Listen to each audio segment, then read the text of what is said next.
قررت الجزائر ضخ مبلغ مليار دولار أمريكي لصالح الوكالة الجزائرية للتعاون الدولي. رئيس الجمهورية عبد المجيد تبون ضخ مبلغ 1 مليار دولار أمريكي. الناس نهبت الملايير داوهم الشعب الجزائري ماذا استفاد؟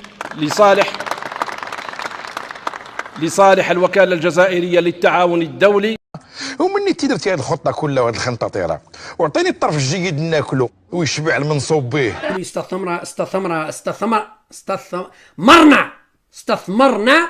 الجزائر قوه ضاربه وانت جزء من العصابه. والله ما ساكتين لك تحنا. الشعب الجزائري مش لاقي وش يلبس. الصباط حرمتوهم، الصباط يا طحان يا رخيص. العالم كله معترف بالجزائر الا بعض الجزائريين. الشعب الجزائري مش لاقي وش ياكل.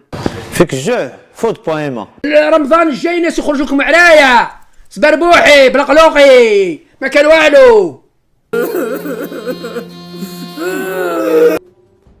انا صح راني مقلق بزاف منها.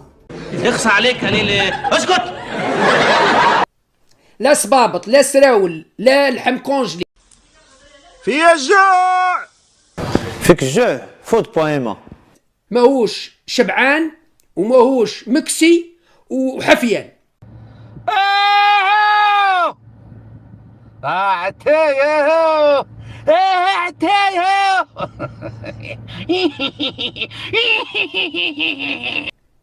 لا ماكل لا شراب لا صبابط لا سراوله ولا ما يقول لك استثمار وعلاقات جزائرية الإيطالية وكذا. حركم تبون إنني فرح جدا، إنني أموت بالفرح لأن تبون حرقكم تستاهلوا ينعطلوا على المرخص والطحانين. غاضوني غير رجال، غاضوني غير الزواولة مساكن زوا.